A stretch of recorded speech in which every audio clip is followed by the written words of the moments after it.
Charles de Gaulle, arguably the most prominent man of the 20th century, impressively banded the French together during the unfortunate circumstances that the country endured during World War II.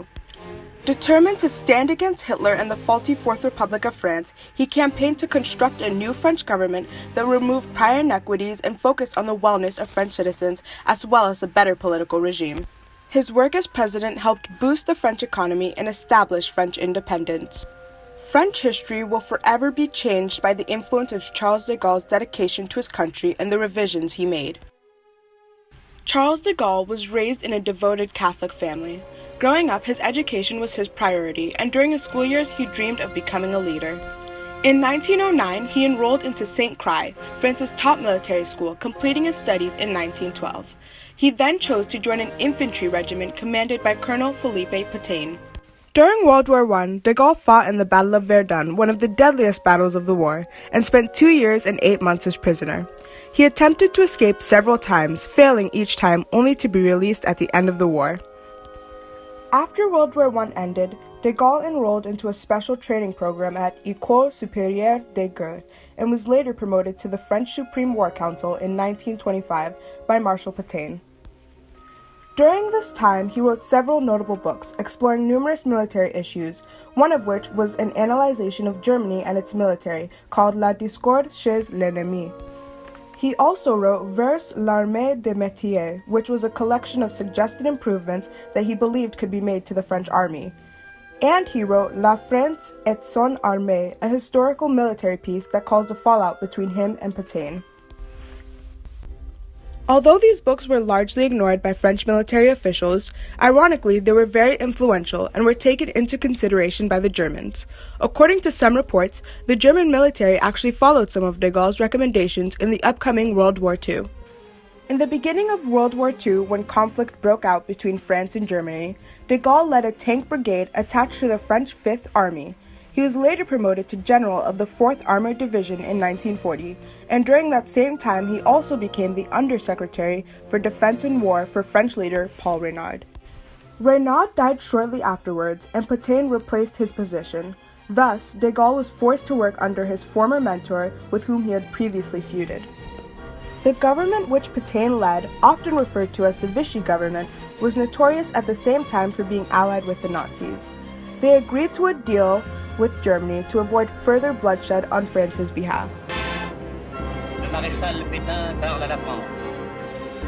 Français, le 17 juin 1940, il y a aujourd'hui une année, j'adresserai mon premier appel à la France. Ma voix aujourd'hui s'est raffermie, car la France se relève. When de Gaulle was first rising as a politician, French leftists believed he was not fit to take on a leadership role due to his Roman Catholic background, whilst rightists saw him as a threat to Pétain, who was viewed as a national hero and was also France's only field marshal. When France surrendered to Hitler in 1940, de Gaulle refused to accept this. Instead, he decided to flee to England, and with the support of Winston Churchill, he became the leader of the Free French movement. De Gaulle becomes a towering figure. As France is being defeated in 1940, he fights in the Battle of France. But as France is being defeated, he chooses to go abroad in order to be able to continue to resist. He gives that famous speech where he says that France has lost the battle but hasn't necessarily lost the war. Meanwhile, in France, the Fourth French Republic declared a new constitution which brought France political chaos. From London, de Gaulle broadcasted messages across the English Channel to the French and called for an opposition towards German occupation. He also organized troops from the French colonies to fight alongside the Allied troops. London broadcasts, resistance groups, and the British Secret Services were the ones who truly put de Gaulle into the public spotlight.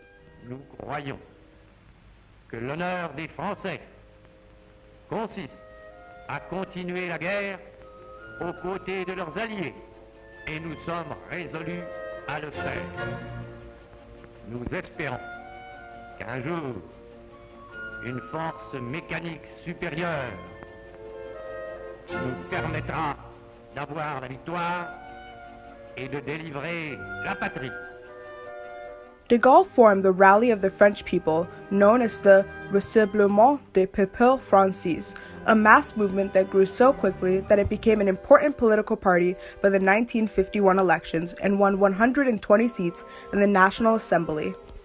Although the rally accomplished many successes, de Gaulle himself was not entirely satisfied with it and left in 1953. The Rally of the French People eventually disbanded altogether in 1955. In the eyes of the other Allied leaders, de Gaulle was viewed as irritating with his demands and perceived arrogance. American President Franklin D. Roosevelt reportedly could not stand him. In fact, at the end of World War II, de Gaulle was purposefully left out of the Yalta Conference as Germany negotiated its surrender. Despite this, he managed to secure his nation an occupation zone in Germany and a seat on the United Nations Security Council. The French government, which was more commonly known as the Fourth Republic at the time, began to crumble in the late 1950s, and de Gaulle took this as an opportunity to return to public service to aid his country. In late May of 1958, President René Coty threatened to resign from his position unless de Gaulle's return to power was accepted by all. But 3 days later, de Gaulle brought himself before the National Assembly as the Prime Minister designate. They underwent a parliamentary session which permitted de Gaulle to reform the constitution. On December 21, 1958, de Gaulle was elected President of the Republic. The powers which he had instituted into the constitution made it clear that he believed that a leader with more authoritative control was necessary for a strong state. De Gaulle recognized that in future crises, French citizens would come to him for aid, so he went through the additional steps of visiting every governmental department, meeting as many citizens and other leaders as possible, and appearing on television several times a year to gain public support and remove the party system from the parliament. He sought to keep France separate from the two superpowers, the United States and the Soviet Union. In order to show France's military relevance, de Gaulle successfully campaigned for the country. He relied on these campaigns to use the constitutional provisions to decrease the power of deputies so that the parliamentary business and government harassment was blocked. During the Algerian War, de Gaulle felt that France's military troops could potentially win the war, and sought to give the colony independence. This did cause anger among some French people, and de Gaulle had to deal with several uprisings from French settlers. On July 3rd, he helped the French colony achieve independence following a ceasefire agreement. Although the move was controversial, de Gaulle felt it was the best decision to reduce animosity between certain foreign powers, such as Algeria, who had risen against France.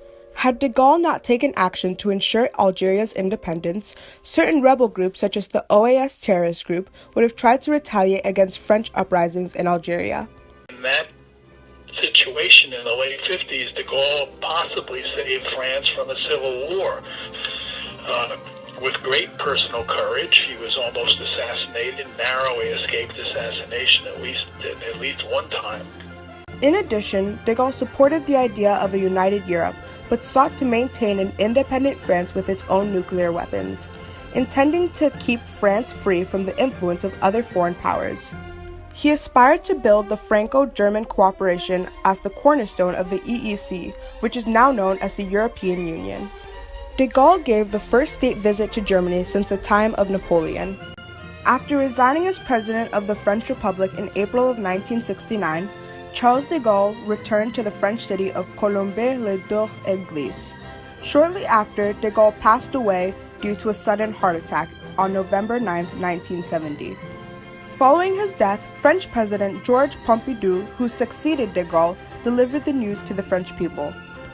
In his message to the people of France, Pompidou stated that France is a widow due to the passing of de Gaulle.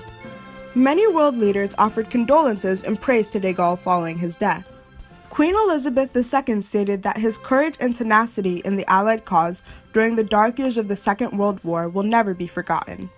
At the Notre Dame Cathedral in Paris, France, there was a special service held to remember Charles de Gaulle after his death, where many foreign leaders, including American President Nixon, were in attendance. France and the rest of the world heavily mourned the loss of Charles de Gaulle. He was a famous and strong-willed military leader who guided them through the devastating times of World War II and established himself as a well-respected president. Through the tough times that France faced in the 20th century, Charles de Gaulle became the country's voice, honorably standing up for what he believed would benefit France. Allons enfants, de la patrie.